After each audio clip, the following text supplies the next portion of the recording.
এখন বিরোধী দল তারা হুমকি দিচ্ছেন আন্দোলনের নামবে, তাহলে কি লাভটা হলো? আবার আন্দোলন, আবার লকডাউন, আবার শাটডাউন, আবার হরতাল, আবার অবরোধ। বিরোধী দলে যারাই যাবেন আসলে সিস্টেমটাই এমন।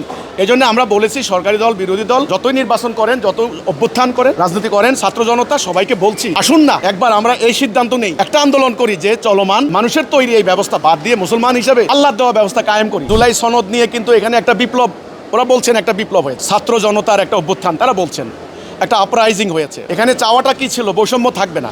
আসলে কি বৈষম্য দূর হয়েছে? এখানে তারা বলেছেন যে নয়া বন্দোবস্ত কি হয়েছে? হয়নি, বরং তারা তো 18 মাস ক্ষমতায় ছিলেন। এখন ছাত্র নেতাদের মধ্যে অনেকে কিন্তু ইন্টারিমের সরকারেও ছিলেন। তো দুর্নীতির অভিযোগ, স্বজনপ্রীতির অভিযোগ, অর্থ পাচারের অভিযোগ বাংলাদেশ ব্যাংকের গভর্নরের বিরুদ্ধে পর্যন্ত হচ্ছে। কাজেই এখানে আমি যেটা বলবো সেটা হচ্ছে আন্দোলন, এই সংগ্রাম ব্যর্থ হচ্ছে। কেন হবে? আমি বলেছি বিদ্যমান ব্যবস্থা, এটা ব্রিটিশ আমলের ঔপনিবেশিক তৈরি করা, ব্রিটিশদের তৈরি করা, এই ব্যবস্থা বাদ দিয়ে আল্লাহ দেওয়া ব্যবস্থা গ্রহণ করতে হবে। না হলে যত বিপ্লব করেন কোনো লাভ হবে না। এখন একটা ইলেকশন হলো, দেখেন প্রায় আমার যত জানা আছে 4000 কোটি টাকা ব্যয় ইলেকশনটা হলো। এই ইলেকশনে কথা ছিল যে একটা স্বৈরাচার গেল, এখন একটা সাম্য আসবে, ন্যায় বিচার আসবে, কিন্তু দেখেন কি হলো। সমস্যা কি? সমস্যা কিন্তু যায়নি। এখন বিরোধী দল তারা হুমকি দিচ্ছেন আন্দোলনে নামবেন, তাহলে কি লাভটা হলো? আবার আন্দোলন, আবার লকডাউন, আবার শাটডাউন, আবার হরতাল, আবার অবরোধ, আবার ব্যবসা বাণিজ্য মানে অচল হয়ে যাওয়া। তো ঘুরে ফিরে কিন্তু এই যে আপনার একবার চুলা থেকে কড়াই, কড়াই থেকে চুলায়, একই কথা। বিরোধী দলে যারাই যাবেন আসলে সিস্টেমটাই এমন।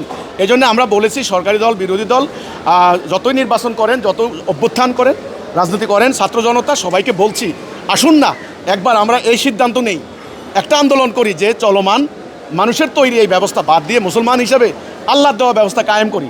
এটা হলো আমার প্রস্তাব। আপনি বলছেন এই আন্দোলন মোকাবেলা, আপনার কি প্রস্তাব? আমার প্রস্তাব, শক্তি প্রয়োগ করে আন্দোলন মোকাবেলা করে সরকার পারবেন না, এটা অতীতে প্রমাণ হয়ে গেছে, ঠিক আছে? তারপরে তো হলো বুলেট দিয়ে, জেল দিয়ে, জুলুম করে, আসলে পারবেন না। তাহলে কি এভাবে সারা জীবন আন্দোলন করে যাব? আমরা করেছি, আমার আব্বা করেছেন, আমার পোলাই করবে, তাহলে আমরা কি দাঁড়াইতে পারবো না কোনো দিন? আর ওরা বোম মেরে ধ্বংস করে দিবে, তেল নিয়ে যাবে, বন্দর নিয়ে যাবে, এগুলি হবে।